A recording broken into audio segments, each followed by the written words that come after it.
This is Secret Societies, a game about secret societies. Okay, this is just a medium-heavy bidding game with this sort of secret society theme. We're not trying to push anything here, okay? It's just a game. Got it? Got it. Okay, cool, awesome. Now let's get on to explaining the secret societies. So in this game, you and your friends will take on the role of secret societies, who have just had it with this inter-secret society competition and just want one last game to settle it all. So it will be a bidding game. So throughout this bidding game, you'll bid on countries to add to your collection, use your asymmetric powers, and upgrade your own player board, because this is from Garpill Games. Yeah, it's certainly a bit more Euro-leaning in parts where you upgrade. This is for 2 to 5 players, where we played it multiplayer, once at 3 players and once at 4 players. The game is listed as 90 to 120 minutes, which is mostly true once you get it down, but initial games can run longer because this isn't a simple game, but it has some quite interesting depth. By the way, this is a sponsored review from Garpill Games, and as always, we never compromise scoring here at Shelfside, but we understand if that sort of thing bothers you, then feel free to click off. Okay, now let's get into the how to play. Goal of the game is to get the most power, which is like victory points, have the most after 7 rounds. To get power, you want to grow your secret society by getting investments or getting projects, or by just getting a lot of countries on your side through bidding.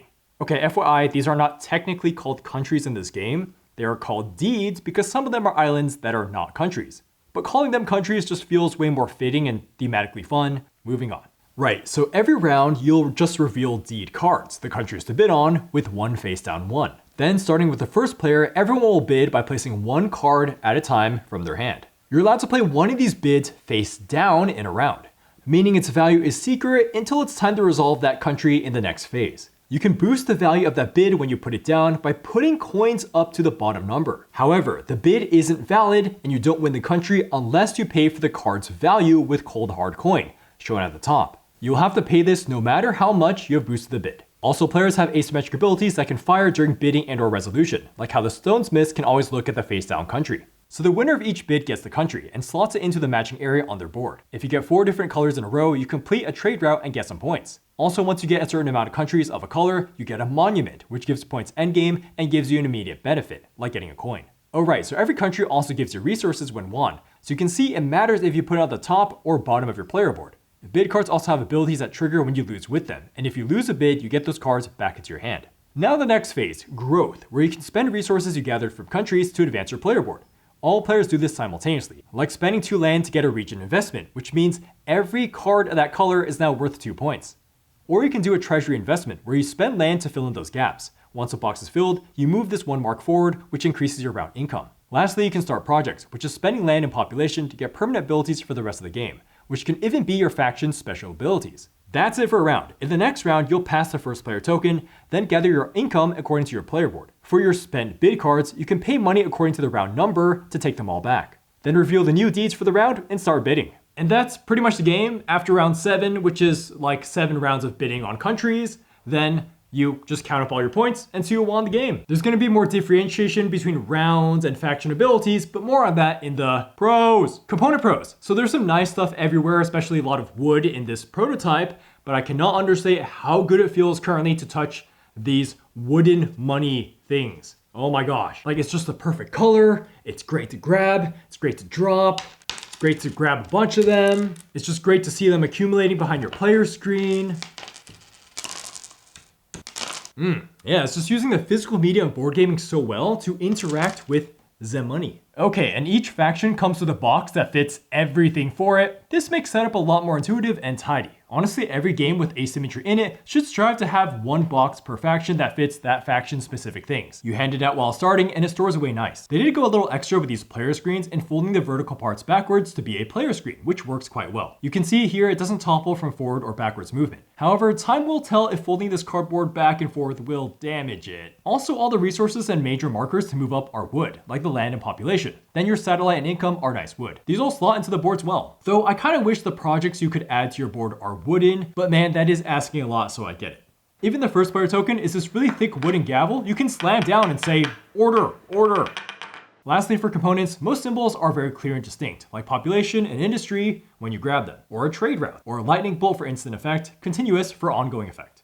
Gameplay pros time then, and let's talk about the bidding. Secret Societies has a really solid bidding system, especially for how easy it is to start doing. All you do is bid twice, and one of those bids is face down. Then bid cards can give their unique benefit from winning or losing. And you have the option to boost them for more decision space, which means you have the flexibility to push a 4 into a 5. But there's a downside of losing that boost money permanently no matter who wins the bid at the end. Or you can bluff and boost a 1 to a 3, and other people might just think you put a really strong card and you're going all in. Boosting is like a fun push your luck where you basically win big off of small cards, or lose hard as you lose the bid and all your boost goes down the drain. And the bid system has even more flexibility because even if you put down a bid and win, you can just choose not to pay, opting to get the lost benefit, and saving all your money. So you can be even more flexible in dropping bids to challenge others to outbid you. Maybe they even have to boost their bids to do so. But joke's on them, you weren't even planning on getting the card anyways. Cause remember, there's a lost benefit on some bid cards, like the 5 card that can get you land if you lose. Or maybe they just look like they actually do want it regardless of any other effects,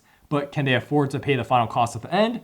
Or are they just trying to scare you off from putting cards there? Ultimately, this bidding phase is just bouncing back and forth of keeping track of your own bid cards in hand, then other people's bid cards in their hand, then how much money you have secretly, then how much money they might have secretly, all behind your player screens, and then how much everyone's actually willing to pay for countries. Because even if you put down your bid there, you can just say no to paying the cost that you've promised on your card. And the after bidding is just as engaging, that is the resolution phase. Because the way countries are won is from left to right, stuff that happens earlier in resolution can influence other cards being won later on. Like, say you thought you were gonna lose that country because your opponent outbid you with a face down card plus 2 money. But then it turns out that they bid their 1 card face down, so they lost to you. They just wanted to bait you into committing your 4 card there. So now the money you were saving up to win a later country with, you might want to allot that to this first country then. If you do that, now the person who thought they were for sure losing to you will now win that country, which throws off their calculation, and this can continue so on and so forth for more deeds down the line.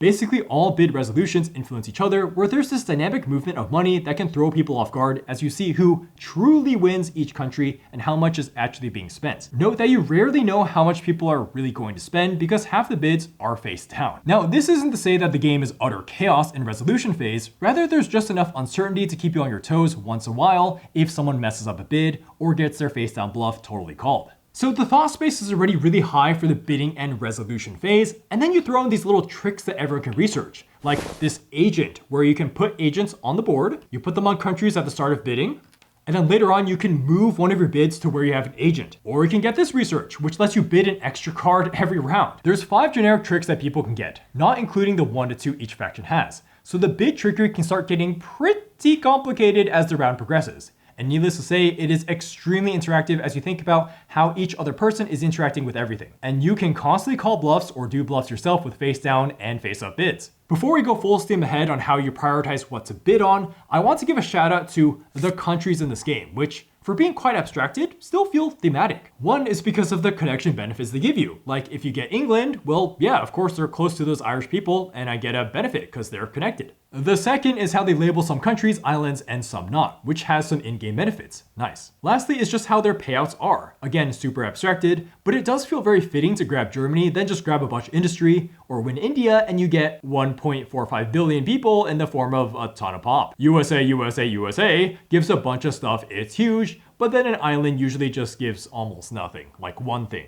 But why bid, right? This bidding system doesn't mean much if the incentives aren't there. And Secret Societies does a good job of making the decision on what to bid on tricky. That's because the color system in this game is pretty nuanced. So not only are you looking for immediate benefits from countries, but also what color they belong to. First off, reminder that when you complete 4 cards in a row, a trade route comes in to complete the row, which means it's now that missing color and worth a couple points. Okay, cool. So you might want to go wide, right? Well, if you get multiple of a single color, you also grab a monument, which gives you points. And you can decide to invest in a single color, meaning that each of those matching sets is worth 2 points. That can start to add up fast. Pile that onto how when you get an island, it gives you a starting board specific benefit, and whoever has the most islands endgame gets a whopping 12 points. Oh, and countries, again, connect to each other, so that's when you really start stacking benefits if you win a card that has 3 matching connections and you go up 3 satellite spaces. So yeah, it's quite nuanced on how much you're willing to spend for each card and how much you want to block others. Progression pros time. And this will really be mostly from the growth phase, where you take the resources you won earlier in the round from getting these cards and just reinvesting it into your player board. And there's just a lot of feels good here as the game progresses. So obviously your income can go up, but they even made it a bit of a puzzle to increase, as some areas are really cheap to upgrade, but they give you negative points, and some give you positive points. Sometimes you need to fill in 2 boxes next to each other. It's definitely pretty thinky about how to do this. The fun really begins with the projects, with 7 generic project possibilities that all enhance your ability, like some help with bidding, like getting new cards or moving bids,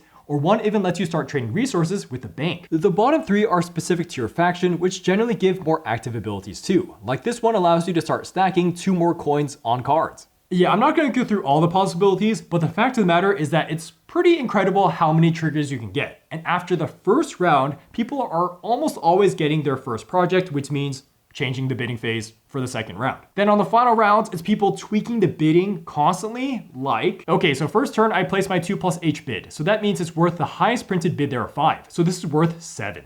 Oh, by the way, I get to place a second bid during my first turn too. Then the stonemasons go, who get to place their 2 H's down to let them know where they might move a bid to later. Alright, now for my last turn, I get to place my bid and I get to move one of my bid cards. And this is all with generic abilities. I haven't even included all the asymmetric ones. Okay, last point before we open the floodgates on the asymmetry is the regional investment. We touched on this a little bit before, but it deserves its own quick shout out because the fact that it gets a little bit more expensive for each card of that color you already have makes it a push your luck. The earlier you invest, the cheaper it is. But then people can start hate bidding you, so that's more player interaction.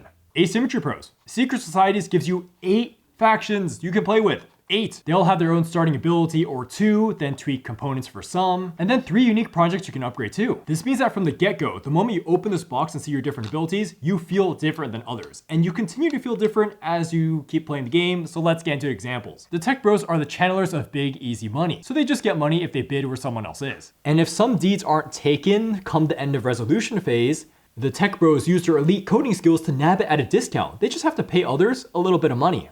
So the tech bros are encouraging others to not spread out their bids, to not feed the tech bros money, but then, oh look, it's an empty card. Yeah, they'll just grab that for cheap. The influencers, who you should never trust, especially the YouTuber ones who talk about secret societies in a board game, they can use cancel culture to cancel someone who wins a country by making them pay a tax to them on top of the bid price to the bank. Then they can endorse a country to boost themselves 1 extra after bids have been placed, then whoever wins that country gets an additional thing. So the influencers could be feeding their opponents by accident here. My favorite is the lizard brain dudes, who get other people's spent bid cards. So if others don't buy back the bid cards by paying the lizard man, the lizard can use them himself with a disguise. And if they lose, they get double the reward for losing. It's cheeky to get people's tech unlocks with this, like the 0 and 2+H bids, because then you don't even have to research it yourself. And you can even have 2+H's to use. Okay, I'm not gonna go through all of them, so let's just breeze through the rest. The vampires interact with face down bids a lot, like looking at them or having better ones themselves.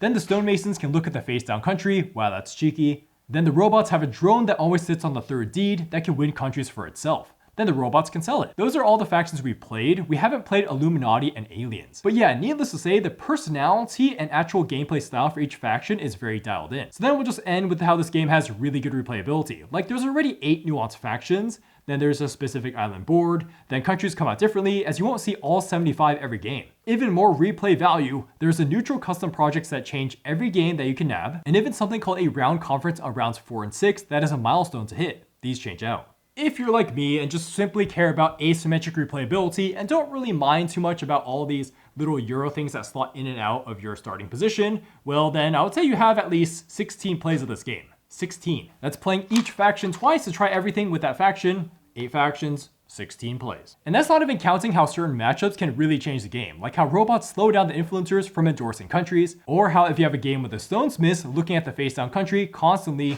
that really changes things. And for your board, do you really want to start with your faction tech in one game, or just get agents, or get that bid 0, or go hard at income? So many ways to start.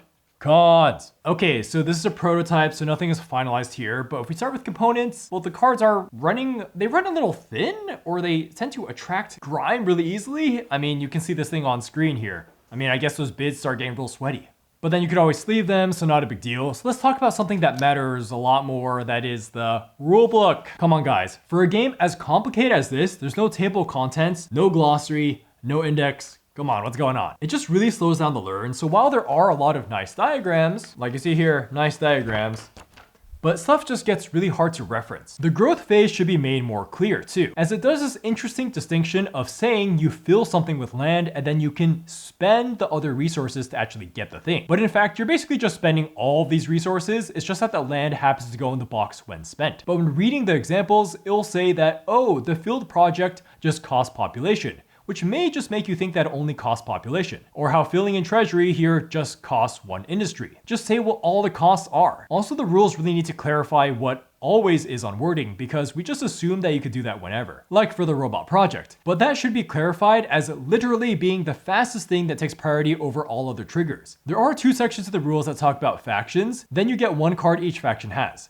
And throughout that, you never really get an easy grasp of what each faction does. So then you have to trudge through a lot of text to understand it for yourself. Like in the rulebook, it first has a bunch of flavor text to slow down your understanding, where it could literally just quickly say the thing, like stonesmiths, knowledge of face down deed, or influencers, reward/punish others for winning bids. Oh, also for the lizard people, it says opposing bids, so you would think that this applies to any bid that outbids you, but actually they mean that any bid that wins, so that should be clarified. To help clean up learning, we also suggest that everyone should get an actual player aid because your current player's screen only has setup and end of game scoring, which actually totally makes sense because it's angled downward when you're playing, so you can't use it while you're playing.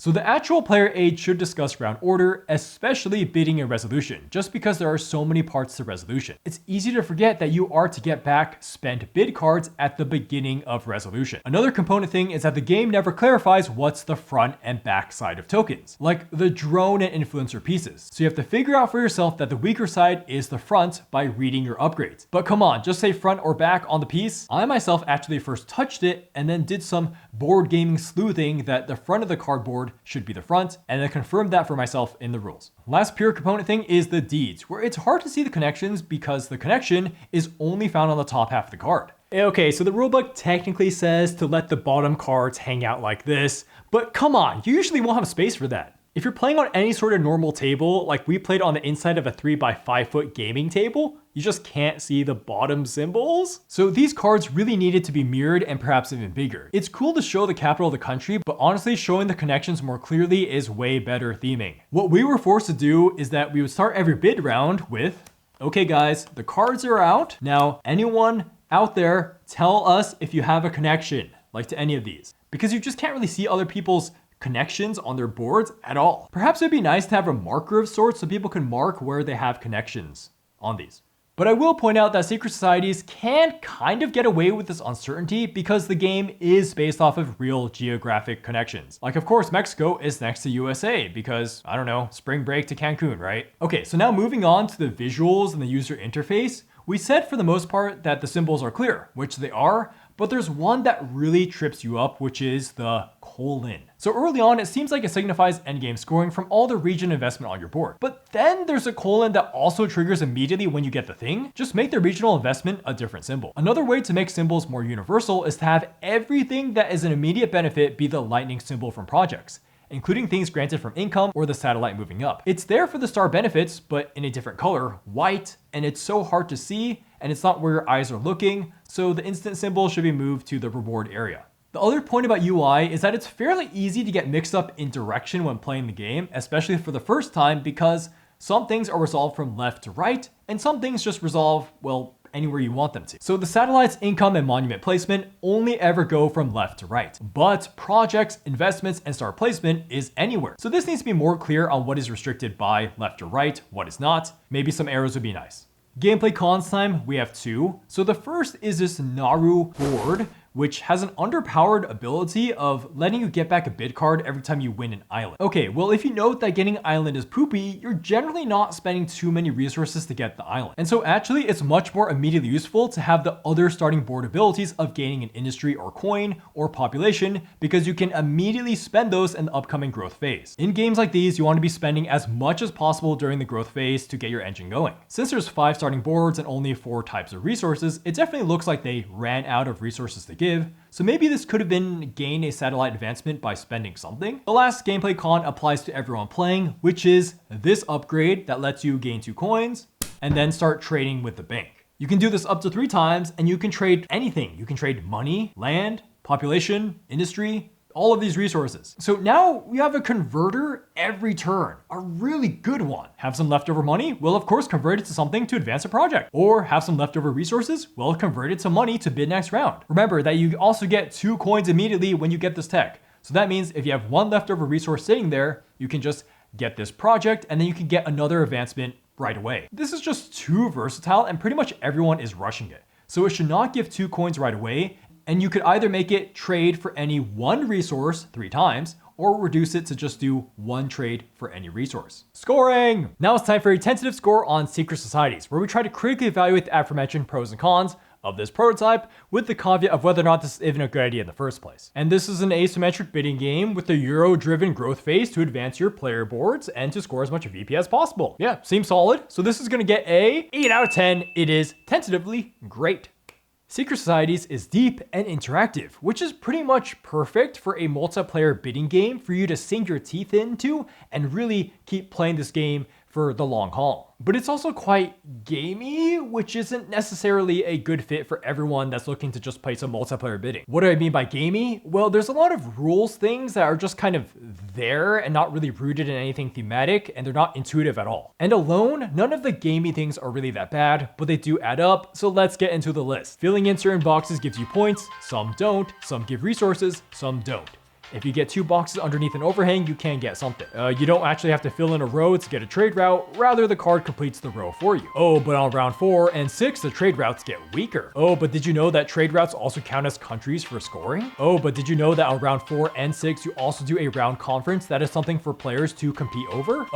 But also you're competing over monuments that have different prerequisites. They get harder as the monument pile diminishes. Oh, and actually if you complete a project that is adjacent to another one you've completed, it gets 1 population cheaper.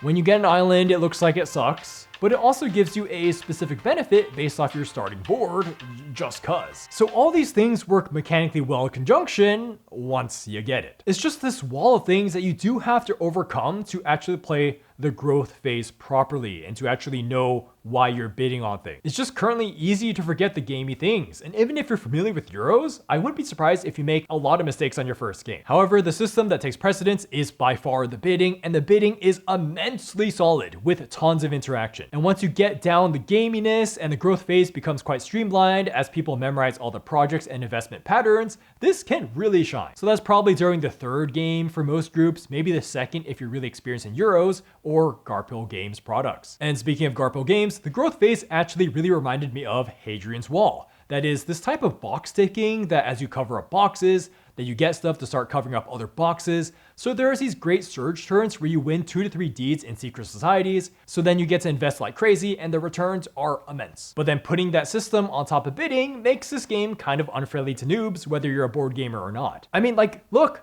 at this. Look at this player board.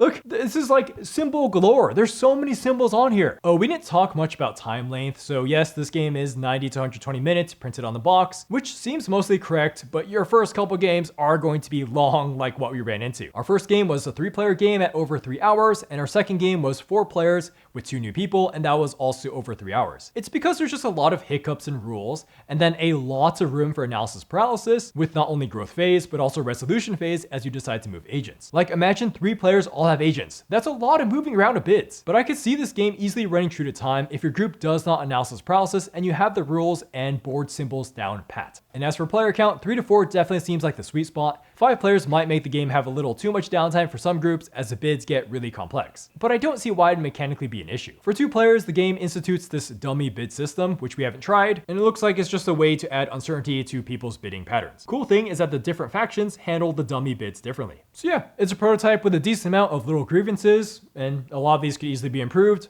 8 out of 10 tentative score. If you love deep Euros and love interaction, definitely check this one out. And when you're playing it, don't be afraid to explain all the little gamey things to your group for like the 3rd time. Oh, and lastly, play this game with bowls or trays for all the little bits. Very useful. You're grabbing these and putting them down constantly in this game. My personal score for Secret Societies is going to be a 7 out of 10. I have a good time with it. Okay, so the theme of this game is a little novel for me. The art style is fine for me, but what I really like is the bidding system. It is just immensely satisfying to play with, and I find that every round is this fun little logic puzzle of thinking, Okay, so what bid cards do people actually play face down? And how much do people actually value countries? How much money do people actually have? How much money can I spend on my bid cards? Then how are people gonna move bids if they can't? It's definitely just enough uncertainty to keep me engaged and not feel like a perfectly solved puzzle. And there's not so many crazy dynamics and money moving around like in Rising Sun, so I wouldn't get so confused and tired, because screw that game. And physically, this game is just enjoyable. Placing money feels great, winning bids and taking the cards feels good, and it's fun to look at people's reaction to countries that pop up as you can see their gears whirring. And huge shout out to being able to boost your bids when placing. It sounds so simple, but it makes the bidding feel a lot more dynamic than I would have thought. Love that push your luck element. So it sounds like this game should be an 8, and it could have been, if not for the growth phase, which I find to be a little too convoluted for my liking. Like, I definitely understand how it all works now because I played the game and thought about it a lot, and I definitely like all the cool abilities you can unlock, but I find that the growth phase, for me, makes the game needlessly a little too long. Oh, and then the point sality VP scoring is kind of whatever to me. Maybe there should be less categories to score points. And then the round 4 and 6 conferences, I don't really care about too much. Like, I kind of plan around them, but it's something that just happens. There's just so many things to think of in this game, okay? For me to have secret societies as a must-have in my collection, and it's close to that. It just needs to have extremely simplified growth phase, just give people less options of upgrades and just give them an easier way to upgrade them, so then people can just get to the bidding faster, not have to worry about symbols and filling in holes. But I do understand that that's not what this game is. I know that Garpill Games really likes their symbols on their player boards and getting things to fill in other slots. I definitely understand that crowd, and I do find it satisfying still. It just makes the game a little bit too big for the bidding. I just want to enjoy the bidding, okay? This is just a purely personal thing, okay? And I can see the huge skill ceiling with this game. Like, I could imagine people being super big brain, memorizing everyone's money, then knowing exactly the right amount of money to bid per placement to out efficiency a win. But this perfection of efficiency isn't exactly what I'm looking for in a bidding game. I like the more gray area of feeling it out. That's actually why I like the face down deed in this game, but totally understand why people like to play perfect with their money and want to really go hard on the growth phase. The more I play this game, the more cool plays I see that you can do, which is increasing my respect for it the more I play. It just kind of leans on slightly unwieldy for me, but again, I enjoy the game, and so if anyone asks me to play this game, I'll definitely say yes. We can have an enjoyable time bowling on the asymmetry and then the bidding, logic puzzle, and there's so many of these factions that I haven't personally tried yet. A lot more to explore. Yeah, that was Secret Societies. Thank you guys for watching. Let me know what you think of this game. Maybe other bidding games I should check out. Maybe something like High Society. That's a cool one. Anyways, thank you to our patrons for making videos like this possible. We got the link for this game down in the description below if you want to take a look. Their Kickstarter campaign, a Secret Society campaign. Yep, that's it. Thank you to our MacLeod's Cardboard over here. I'd like to know what you guys think. I'll be in the comments as usual, reading your guys' stuff and commenting myself. Okay, bye-bye.